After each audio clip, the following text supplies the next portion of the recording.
Well, hi, hey, hello everyone. So I am here to do a TV Talk Thursday, and I am going to do something that I have not done for a while, and that is a movie review. So a few days ago, my mother and I had gone out to see Ready or Not, and so I'm here to do a review for you guys. So I'm sure many of you have seen the previews and everything, so you kind of have a gist of what it's about, but basically, the movie opens up with a man being chased by a group of people. He attempts to hide and is kind of outed by one of the children. We don't know why this is happening. Um, Everything seems a little crazy. And then it cuts to the present day, about 30 years later, I think, where a woman named Grace is marrying into a rather wealthy family. This family has attained their wealth by basically game making, board games, I think, all different types of games, but it seems a lot of like board games. So she's obviously worried about her in laws and what they think about her. She wants to make a good impression. She doesn't want them to think that she's just after their son's money because, like I said, they're pretty wealthy. So they have a nice wedding and everything. However, before all that, her future husband to be says that he's giving her the option of an out. And of course, you just think it's nervousness and everything. Unless you've seen the movie trailers, which kind of give stuff away. But, anyways, time passes, the wedding happens, and then her new husband reveals to her that his family has a sort of strange tradition that anyone new that joins the family will have to play a game.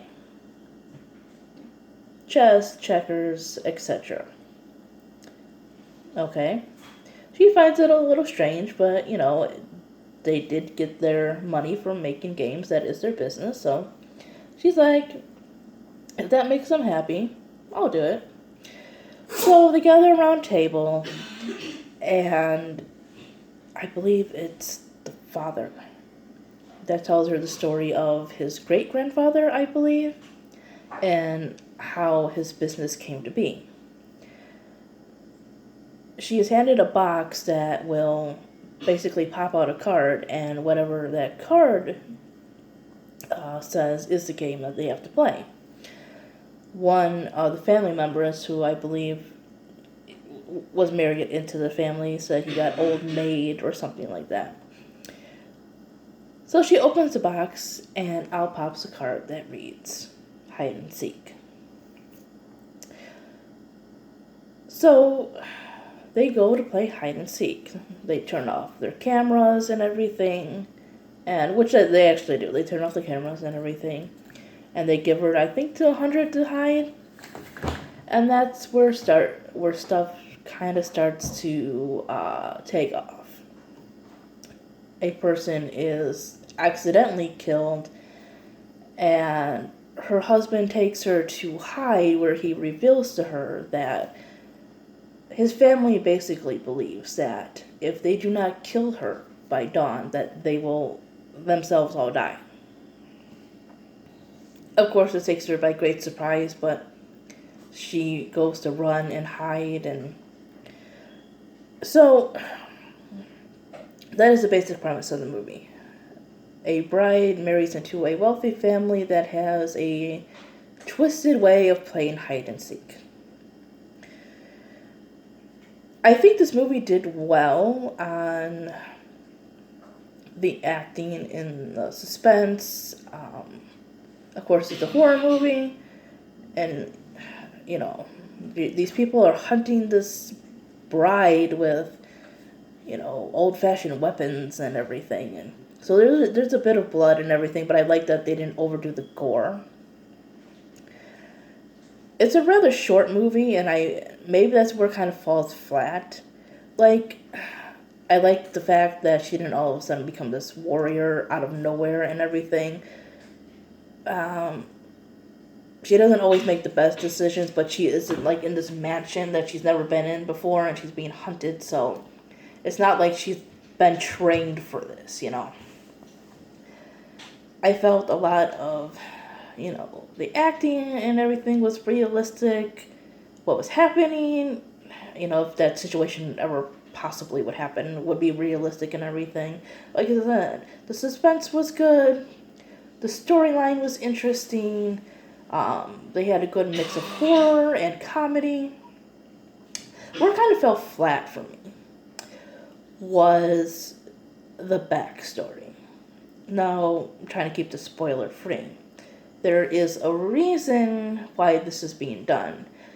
However, I just don't understand.